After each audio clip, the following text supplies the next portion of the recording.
You are sitting in a chair with a bright light in your eyes, and a stranger is looking at a picture of your skull. They point at the back corner of your jaw.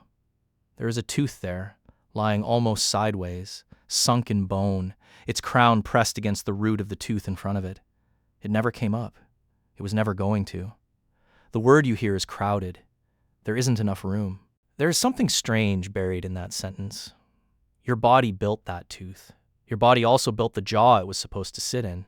Both came from the same instructions, in the same skull, over the same 20 years of growing, and somehow the result is a part that its own container cannot accommodate. How does a body manufacture something it has nowhere to put? The tooth has a name that has nothing to do with wisdom.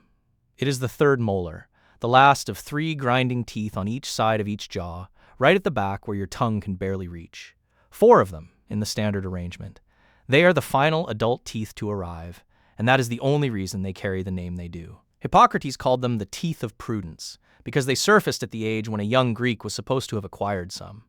The Latin version, dentes sapientiae, became teeth of wisdom in English. The name is a joke about timing. It was never a claim about the tooth. Timing is the whole story here. Every other tooth in your mouth arrived on a schedule you don't remember living through.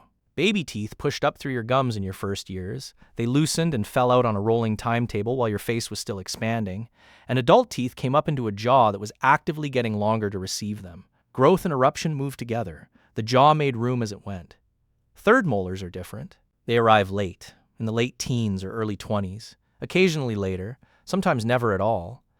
By then the jaw has essentially finished. The bone has set its final length. The last teeth to arrive are the only ones that have to fit into a space that is no longer negotiable, and they are the only ones that regularly fail. There is also a geographical problem, and it is worth being precise about where these teeth actually begin. Run a finger along your lower jaw from the chin backwards. Somewhere behind the last tooth you can feel, the bone stops running horizontally and turns sharply upward towards the ear, forming a broad vertical plate. Anatomists call that upward part the ramus, and it exists to carry the muscles and the hinge that let your jaw close with real force. Third, molars do not develop in the horizontal part of the jaw, alongside their neighbors. They begin their lives inside the front edge of that vertical plate, angled forwards, effectively facing the wrong way. For them to arrive in the row at all, 2 things have to happen. The tooth has to swing and straighten as it rises, and the front edge of the ramus has to be dissolved away, cell by cell, so that the horizontal part of the jaw lengthens backwards and creates a landing strip that did not previously exist. The tooth does not simply push through gum. It waits on a construction project. That project is driven by growth, and growth is finishing at exactly the moment the tooth needs it most. If the bone stops remodeling before enough length has been released, the tooth is left where it started, tilted forward inside the ramus, pressing on the molar ahead of it. Impacted, from the Latin for wedged in place. It is not a tooth that grew wrong. It is a tooth whose runway was never finished. So the real question is not why your body built a tooth that is too big. Your third molars are not oversized. In most mouths, they are the smallest and simplest of the molars, often with shorter, curved, slightly haphazard roots, as though built with less conviction than the rest. The question is why the room ran out. To answer that, you have to leave your own jaw entirely and go back a very long way. 4 million years ago, your ancestors had spectacular teeth. Not sharp, vast. Some of the hominins sharing the African landscape with your direct line took this to an extreme that is hard to picture in a face. Paranthropus boise had molars like flagstones, coated in enamel thick enough to survive a lifetime of grinding hard plant material, set in a jaw so deep and so heavily muscled that its chewing muscles anchored to a bony ridge running along the top of the skull. That is what a mouth looks like when everything entering it is raw, fibrous, gritty, and unwilling. Then came tools. Then, crucially, came fire. Cutting food breaks it down before it reaches the teeth.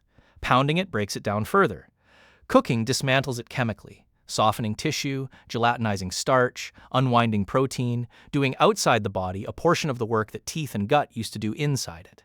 A cooked meal is a partially pre-chewed meal. Across the Pleistocene, as processing became ordinary, human teeth and jaws got smaller, and they kept getting smaller. The anthropologist C. Loring Brace spent much of his career measuring exactly this in skulls from around the world, and argued that once food arrived at the mouth already softened, the pressure keeping teeth large simply relaxed. Large teeth stopped being worth their cost. That explains the long trend. It does not explain the picture of your skull. Because here's what makes the sideways tooth genuinely puzzling. Look at the jaws of people who lived before farming, and you find the same tooth count, the same basic architecture, and remarkably little crowding. The teeth sit in a smooth arc. The third molars are up, in place, worn, doing their job. Whatever is happening in that X-ray is not simply the endpoint of 2 million years of shrinking. Something changed much more recently than that, and much faster. Part of the evidence sits in the shape of the jaw itself. An analysis published in 2011 by Noreen von Krommen-Taubadel compared skull shape across populations and found that the mandible, the lower jaw, tracked with subsistence in a way the rest of the skull did not. Farming populations had lower jaws shaped differently from foraging populations, even where the rest of the skull followed ancestry instead. The jaw was behaving less like a fixed, inherited blueprint and more like a record of what it had spent its life doing. Robert Corricini pushed on the same point from another direction, studying populations caught in the middle of dietary change rather than at either end of it. Rural communities compared with urban ones. Older generations compared with their own grandchildren. The jump in crowding and misalignment showed up within a generation or two, far too quickly for genes to explain, in people who shared ancestry with the generation that did not have the problem. And then there is the experiment that makes the mechanism concrete. Daniel Lieberman raised hyraxes, small mammals with faces useful for this kind of question, on 2 different diets. One group got soft, cooked food. The other got the tough, raw version. Same species, same age, same everything else. The soft food animals grew shorter, narrower faces with less bone laid down through the chewing apparatus. Not because they were unhealthy, because bone builds itself in response to being loaded, and their faces had never been asked to work. Does that sound like a small effect? It isn't. And you can feel the logic of it in your own arm. Bone is not poured into a mold at conception and left to set. It is laid down, removed, and reinforced continuously along the lines of force running through it. Muscle pulls, bone thickens. Load disappears, bone thins. The jaw is one of the most heavily loaded bones in the body, and it does its growing at exactly the age when it is receiving whatever chewing work childhood happens to involve. A jaw is not a delivered part. It is a negotiated one. Which brings you to the piece of this that reframes everything, because it turns out the ancient mouth did not simply have more space to begin with. It manufactured space, continuously, for a lifetime. Chew tough food all day, every day, for 20 years, with grit from stone-grinding tools and sand and ash mixed into it, and teeth do not only wear down on top, they wear against each other, at the small contact points where each tooth touches its neighbor. Enamel grinds away sideways as well as downwards. As those contacts thin, the whole row of teeth creeps forward, tightening up against the loss, and the total front-to-back length of the tooth row shortens. Millimeter by millimeter, year by year, the arch gets shorter while the jaw stays the same size. So consider the timing again, from the point of view of a mouth like that. By 18 or 20, the tooth row has been quietly shortening for a decade and a half. Space has opened at the back. And that is precisely when 4 extra grinding teeth push up into it. The third molar was not forcing its way into a full row. It was arriving into a vacancy that a lifetime of chewing had prepared, replacing grinding surface that had already been worn flat. Your wisdom teeth were never spare parts left over from an older design. They were the last shipment in a lifelong supply chain, timed to the wear of the teeth in front of them. Your mouth has kept the schedule. It has lost the wear. Modern teeth barely abrade at all by ancestral standards. The contact points hold. The row does not creep forward. Nothing shortens, nothing opens up, and the arch you had at 12 is essentially the arch you have at 20.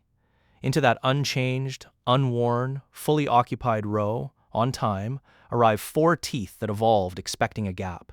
The tooth is punctual. The vacancy never appears. Nothing in that sequence is broken. Every part performs exactly as built. 15,000 years ago, in a mouthful of worn Ice Age teeth, this could already happen. It was rarer. It was not impossible. Which is what you would expect, because none of this is a switch. It is a distribution, and it has been sliding. There is one more twist, and it is happening inside living people right now.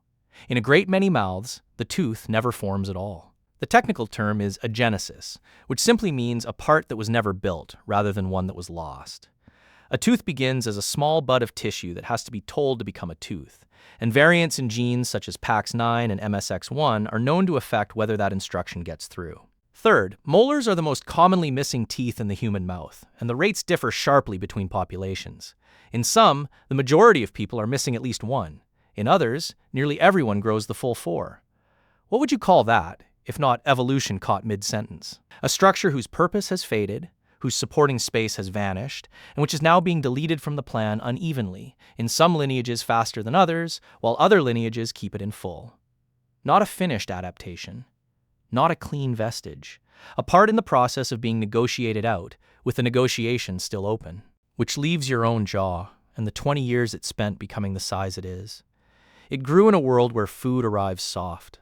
Bread, ground meat, boiled vegetables, puree, yogurt, pasta, everything cut small and cooked through, much of it requiring almost no chewing at all.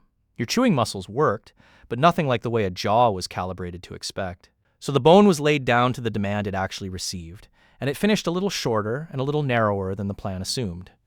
Then, right on time, the last 4 teeth arrived, expecting a gap that a lifetime of grinding was supposed to have opened for them. They found a full row and a wall of bone, none of which makes your body a poor piece of work.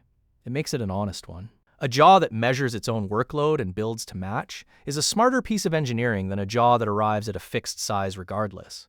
That responsiveness is exactly what let one species spread from grassland to tundra to coastline, eating whatever was there.